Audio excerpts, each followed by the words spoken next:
Ladies and gentlemen, we now take you back to those thrilling days of yesteryear, before the oceans ceased their rise and the nation's soul was healed. The feeling most people get when they hear a Barack Obama speech, I felt this thrill going up my leg.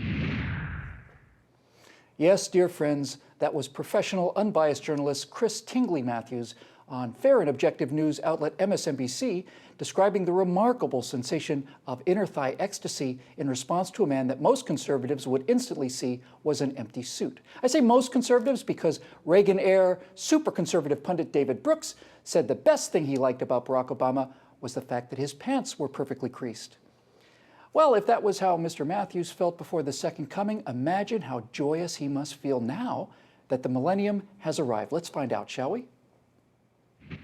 There is no Peace Corps. There is no Special Forces. There is no 50-mile hikes. There's no moon program. There's nothing to root for. What are we trying to do in this administration? Why does he want a second term? Would he tell us? What's he going to do in the second term? More of this? Is this it? Is this as good as it gets? Where are we going? We got to do something in the second term? He has yet to tell us. He has not said one thing about what he'd do in his second term. He never tells what he's going to do with reforming our health care systems, Medicare, Medicaid, how he's going to reform Social Security. Is he going to deal with long-term debt? How? Is he going to reform the tax system? How? Just tell us. Well, let's bring in our other two amigos to bring us up to full operational status. Ladies and gentlemen, vodka pundit Steve Green joins us from Denver, Colorado. And Lehigh County Commissioner, His Excellency Mr. Scott Ott, joins us from Lehigh County. Welcome, gents. Scotty. Thank you. Chris strikes me as just, I don't know, a little tad illusion. No Peace Corps, no moon program. If you've lost Chris Matthews, do you think you're in trouble? Well, yeah, this is really stunning. And the more I watch the clip, the more stunning it becomes. I don't know what he was expecting from President Obama, you know, perhaps a plan to send Peace Corps volunteers to the moon, whether or not they come back within a decade. Yes. We don't know. We don't really care. You know, the reason why that program didn't go so well is because there are no Muslims on the moon to do outreach to, so that wouldn't fit within NASA's mission. But in any case, yeah, to watch a guy who has been so solidly in the Obama corner essentially say, hey, I still get a thrill when I hear him speak, but what I suddenly realize is it's all speak. There's nothing else. Yeah, it's basically, Mr. President, you've done nothing. Please tell us something so we can vote for you again. Steve, let's go to another clip. Here's Mr. Matthews talking about Obama's awesome lead from behind strategy. I hear stories that you will not believe. Not a single phone call since the last election. They don't call. He never calls. That's the message. Members of Congress, I keep asking, when did you hear from him last? Silence. He doesn't like their company. Oh, that's terrible, Steve. Obama doesn't like the company of congressional Democrats. We know he doesn't like the company of congressional Republicans, and he doesn't seem to like the company of the filthy peasants that make up the American people. Who does he like the company of, Steve? Well, you know this one. Barack Obama enjoys the company of Barack Obama.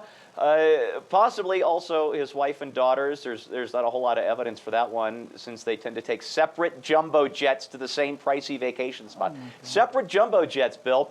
We're broke, and the First Lady gets her own airplane. What it makes me think of, you remember Jimmy Carter, he turned himself into a hostage, just holed up inside the White House during the Iran hostage crisis. He wouldn't spend a weekend in Camp David. He kept his travel to a minimum, just holed up inside, away from everybody.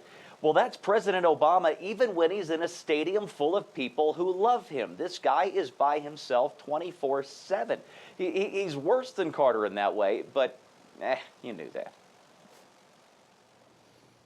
Jimmy Carter's one happy man, I'm telling you. Gents, this next one's my personal favorite. Here we go.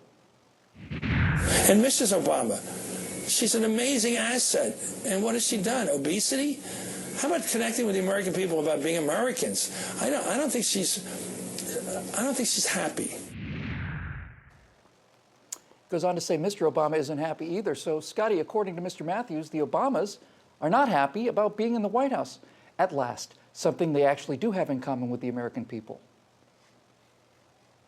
Yes, they're just ordinary Americans. They're unhappy with the presence of the Obamas in the White House. I think that's as down to earth as it's gonna get during this administration.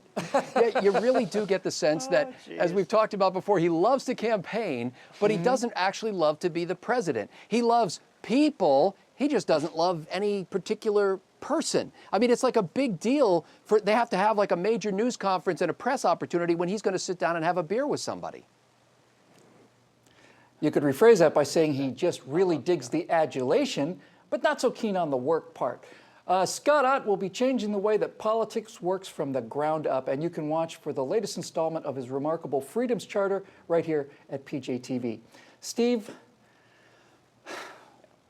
nah, I got nothing. What do you say to Chris Matthews?